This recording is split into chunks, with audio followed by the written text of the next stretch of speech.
good enough to get the Blackwood Golf General Manager to come in and the head professional to come in. Thanks for coming in, boys.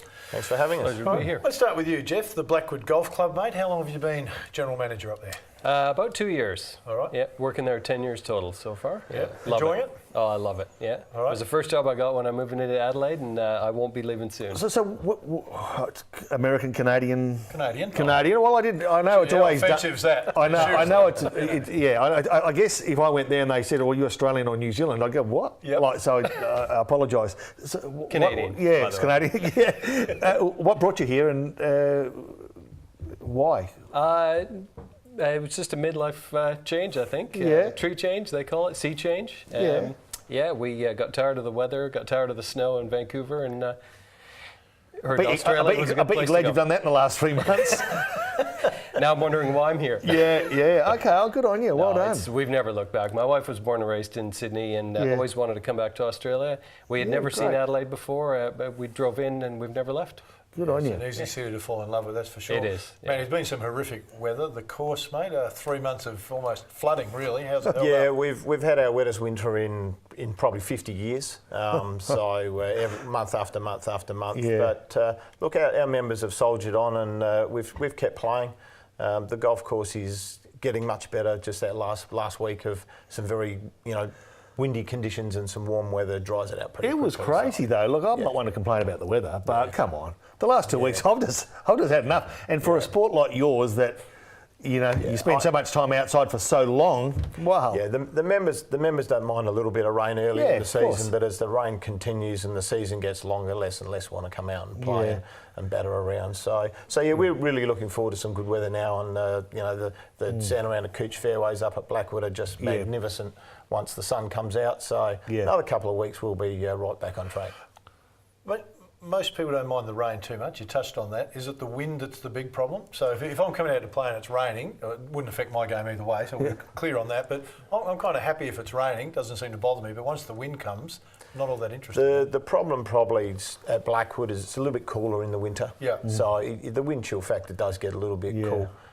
So again, as the season gets a bit longer, a few guys tend to play less. But the bonus with that, when it's 40 degrees in Adelaide, it's 35 at Blackwood, and it's just a beautiful place to play golf. Jeff, do you anticipate any drop-off membership given the tough conditions, or is that something that you sort of nurture the No, if crew anything, through? I think they're itching to get back on the Yeah, course. well, okay, fair enough. Yeah, they really are. We had a sunny day last week, couple of days, and we were chockers, absolutely jam-packed. Yeah, and we talk about so many sports on this show, and you'd be aware of it too, given your time in Oz now.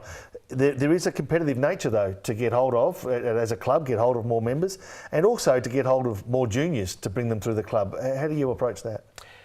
We concentrate on juniors. It's our future. If we develop them now, a lot of them will go away. They'll move to other states. They'll do other things. They'll participate in other sports. They'll always remember golf. And I think when they get close to retirement age, they're looking for something that's a little easier on the body. They're back at golf again. And we're getting people who haven't seen Blackwood for 20, 30 years, and they're getting close to retirement. They're coming back. Family Fun Day coming up October 23rd. Tell us a little bit about that. Well, that's part of our push to get young kids on the course. So we're trying to break down that stigma of private golf clubs. We're trying to let the neighbours know you can come up, you can have lunch, you can walk around on the course, you can hit a couple of balls on the range. It doesn't cost you anything. So we're just trying to get the kids up there, show them what golf's all about with some fun activities, face painters, bouncy castle, that kind of thing. And Manny, as the professional of the club there, how does the course stack up against those around the state? I know you're going to say good, we believe it's the best golf course in the Adelaide Hills. Yeah, okay, good. It's it's a hard test. It's a 6,000 metre long golf course, narrow fairways, tree lined. I've played it a couple of times and it hasn't been. I mean, I love it. I just can't play golf. That's my big problem. But I think you're right too when you measure it up. I mean, I played on basic golf courses like Oakbank, for instance, because I lived in Beasley Road there. But she's pretty basic. There's no trees. It's an easy golf course to play. Is that a good thing or a bad thing? It's a fair golf course. Yeah. So it's not a terribly hard test of golf if you're a really good golfer, but it's not impossible to play if you're a beginner. So that's what we like about it. good day's exercise though, when you're talking about 6Ks in a straight line, you know, you might be pushing 8Ks or even 10. Probably 9. I'd probably do 9 on a good day. A comfortable 10, Matty. But you know what? I think that's why I love golf, and I'm not good at it. Is that I find it a really good social day with mates. You can actually go around. There's not many sports that you can actually. I'm not sure if you're allowed to drink on the course, but you can maybe sneak one on. But you can have a little beer. You can have a chat with your mates. Still be competitive. Name another sport where you can do that. You know what I mean? Where you can actually talk with your mates as you're competing. There's nothing. It's a great day out. I don't think of one as you say. No, lawn bowls comes to mind. Well, lawn bowls would be one, But you do that 10 years after you finish golf, I reckon. Yeah. Don't tell the lawn bowls people I say that. We've said it. I hear lots of people say it. I get on the golf course and I'm not very good. I mean, as the professional, what's the way to get better? So if we turn up at your golf course and we want to have a hit with our mates, but realistically we'd like to be able to hit a little bit better. What's the formula? The way to get better, obviously, is to see a PGA golf professional, have some tuition.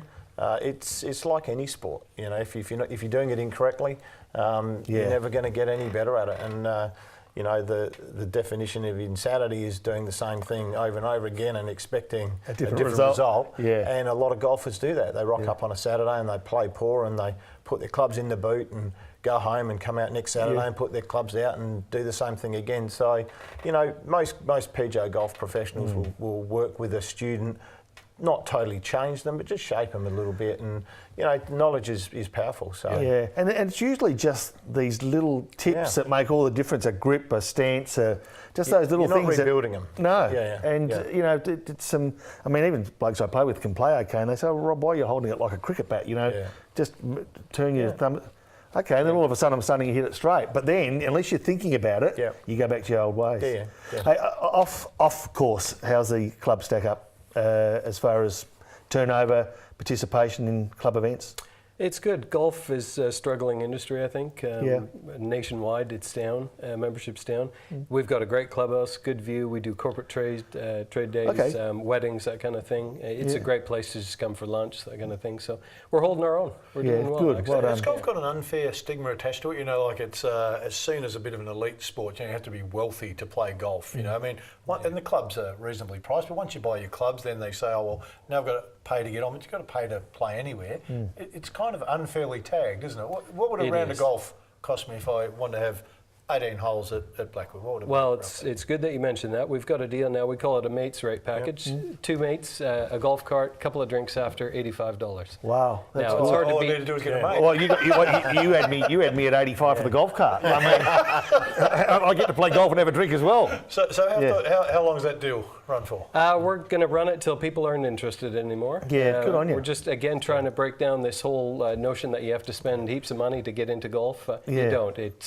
It can be a pretty casual afternoon. I like that. The thing with golf as well is, you know, a lot of these senior guys just getting their road bikes and putting the Lycra on, they're spending $8,000 on a road bike. You know, well, that's 4 years golf at Blackwood. Yeah. So it's not expensive to play golf. No. Once you get into it, it's and we don't want old blokes in Lycra on the golf course. No. We do have a dress code. Thank goodness for that. 23rd of October, you need to get down to the Blackwood Golf Club. It will be a fantastic family fun day. If you've got a mate, you've just heard it, $85. Get you a buggy, a couple of beers and 18 holes. So couldn't be any better than that. Stay with us, still a bit more to come.